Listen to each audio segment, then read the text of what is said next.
बेटी पंचमी, ये तुझे क्या हो गया? समझ नहीं रही हो कि हम इतने दिनों से कोई नाग कन्या को पाल रहे थे और उसने अपना चेहरा छिपाकर हमें धोखा दिया है। नहीं नहीं माँ, मुझे तो इसके बारे में कुछ भी नहीं पता था।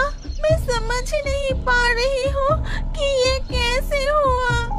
लेकिन लकड़हारा वहाँ और नहीं रुका। वो सीधा एक सपेरे के पास चला गया। फिर उसने सपेरे को पूरी घटना बताई। सब कुछ सुनने के बाद, ये तो बहुत ही खतरनाक घटना है। अभी मुझे तुम्हारे घर जाके उस नागिन कन्या को बंदी बनाना पड़ेगा, नहीं तो वो तुम्हारे बहुत बड़े नुकसान कर देगा।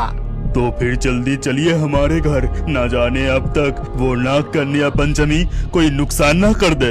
फिर वो सपेरा लकड़हारा के साथ वहाँ आया और बहुत जोर जोर से बीन बजाने लगा। बंद करो, ये बीन की आवाज से मुझे बहुत कष्ट हो रही है। पिताजी, सपेरे को बीन बजाना बंद करने के लिए कहिए ना, मुझे बहुत तकलीफ हो रही है। मैं तेरे पिताजी नहीं हूँ, तू एक नाग कन्या है। सपेरा जी, आप इसको आपके साथ ले जाइए। फिर सपेरा ने पंचमी को रस्सी से बांधकर बंदी बना लिया। नहीं नहीं पिताजी, मुझे छोड़ दीजिए। मैं आप लोगों को कोई नुकसान नहीं पहुंचाऊंगी। मुझे छोड़ दीजिए। अरे तुम पागल हो गए हो क्या? हमने उसे इतने सालों से पाला पोसा है, वो हमारी ही बेटी है। उसे तकलीफ हो रही है, उसकी रस्सी खोलने के लिए कहो। लेकिन लकड़हारा और सपेरा उसकी कोई बात नहीं मानी। सपेरा ने पंचमी को लेकर वहाँ से चला गया। उसी दिन रात को जब सब सो रहे थे, तब इच्छाधारी नाग ने अपनी रूप बदलकर एक काले सांप के रूप लेकर उनके घर में प्रवेश करके पंचमी को खोजने लगा। ये क्या, मेरी बेटी कहाँ गई? उसकी गंध से पता चल रहा है कि वो यहीं पर ही था, लेकिन मुझे वो दिख क्यों नहीं रहा है? ठीक उसी वक्त लकड़हारा नींद से जाग जाती है और कमरे में काले सांप को देखकर वो चौंक जाता है। फिर उसके पास मौजूद कुड़ाल को उठाते हुए काले सांप को मारने जाता है। तभी वो इच्छाधारी नाग अपनी असली रूप में आ जाता है। लकड़हारा, वही रुक जाओ, मैं यहाँ तुम्हें डांसने नहीं आया।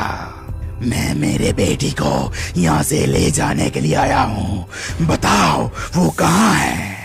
इच्छाधारी नागराज, पंचमी को मेरे पति उस सपेरा के हाथ में सौंप दिया है।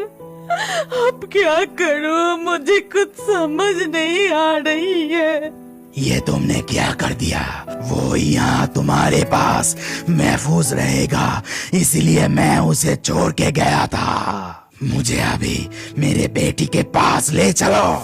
इसके बाद लकड़हारा और उसकी पत्नी नागराज को साथ लेकर उस सपेरा के पास जाते हैं और वहां पहुंच के छुपके से देखता है कि सपेरा ने पंचमी को एक खंबे में बांधकर उसके सामने आग जलाकर बीन बजाते हुए यज्ञ कर रहा है। बंद कीजिए, ये बीन बजाना बंद कीजिए। इसकी आवाज से मुझे बहुत तकलीफ हो रही है। और तकलीफ होगा? बीन बजाना मैं बंद नहीं करूँगा। तुम्हें ढूंढते हुए तुम्हारे माता पिता यहाँ जरूर आएंगे, तब उन्हें भी मैं बंदी बनाऊंगा। फिर जाके ये बीन बजाना बंद होगा। छी छी, मैं ये क्या कर दिया? पंचमी को कितनी कष्ट हो रही है। ये कहते हुए लकड़हारा पेड़ के पीछे से निकलकर सपेरा के सामने जाकर बोला, सपेरा, आप पंचमी को छोड़ दीजिए, वो किसी का नुकसान नहीं करेगा। कभी नहीं, तू चला जा यहाँ से। मेरे साधना में बाधा मत डाल, भाग यहाँ से।